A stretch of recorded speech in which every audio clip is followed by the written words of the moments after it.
President Donald Trump declaring NATO broken and banning him from the alliance's inner circle. It's January the 28th, 2026, just a day after the bombshell events that have shattered global alliances. And folks, let me tell you, the emotions are running high. Betrayal hangs in the air like a thick fog. Anger boils over from capitals across Europe, and a sense of profound loss echoes through the halls of power.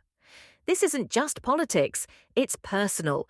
It's about sacrifices forgotten, trusts betrayed, and a world order crumbling before our eyes. To unpack this story in full detail, from the spark that ignited the fire to the aftershocks that could reshape our planet, we'll hear imagined voices from the front lines, emotional testimonies, and hard-hitting analysis, all to bring you an engaging, unique take on how the West's mightiest alliance fractured under the weight of one man's words.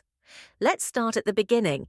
Rewind to January the 26th, 2026, the World Economic Forum in Davos, Switzerland, where the snow-capped Alps stand as silent witnesses to the drama unfolding inside. President Trump, in his trademark style, takes the stage. And what does he say? He blasts NATO allies, claiming they stayed off the front lines in Afghanistan while American troops bore the brunt. Oh, the audacity, the sheer gall. To dismiss the blood spilled by our allies, the UK lost 457 brave souls in that war, Canada 158, France 90, Germany 59, Denmark 44. These aren't numbers, these are sons, daughters, fathers, mothers, heroes who stood shoulder to shoulder with us in the dust and danger of Helmand Province. And Trump waves it away like it's nothing. The room gasps, murmurs ripple through the crowd of world leaders, and the fury ignites. British Prime Minister Keir Starmer, his voice trembling with righteous indignation, steps up to a microphone later that day. Insulting and frankly appalling, he thunders, his eyes flashing with the pain of a nation that remembers its fallen. Those who served deserve better than this revisionist nonsense. An apology is owed, not just to us, but to the memories of the lost. Imagine the scene, Starmer, usually composed, his face flushed, fists clenched, channeling the grief of veterans back home. And then Prince Harry, yes, the Duke of Sussex, a veteran himself who flew Apache helicopters in Afghanistan, he doesn't hold back. I served there, I made lifelong friends there, and I lost friends there. His words drip with emotion, a mix of sorrow and defiance. Those sacrifices deserve to be spoken about truthfully and with respect. It's heartbreaking, folks, to hear a prince, a soldier, lay bare the human cost that's being trampled, and the ripple effect. Oh boy, it spreads like wildfire. Denmark's ambassador Jesper Møller Sørensen, a man whose country punched above its weight in the war, declares, "We stood with America then, and we still do."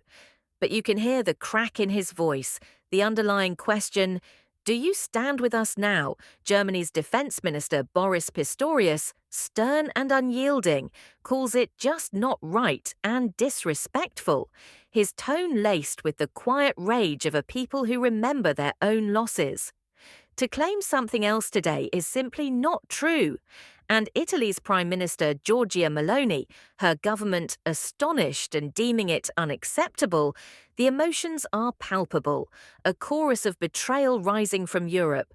But wait, it gets worse, or perhaps better, depending on your view, because on January the 27th, in New Delhi, India, far from the snowy peaks of Davos, a counterpunch lands that shakes the foundations.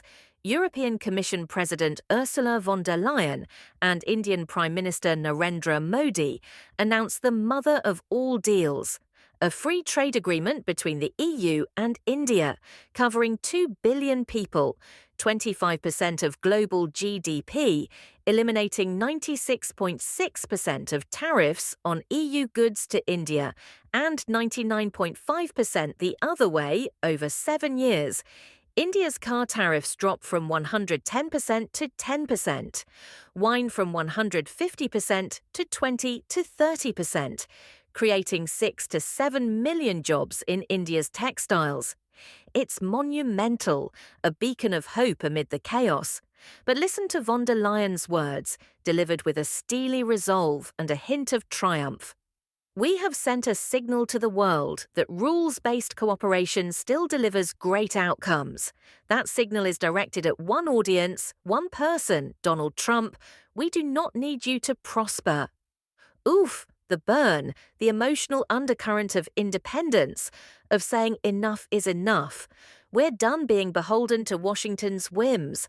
And Modi, beaming with pride, his voice warm yet firm, speaks of a new era. This partnership is not just economic, it's a bond of shared values, democracy, innovation.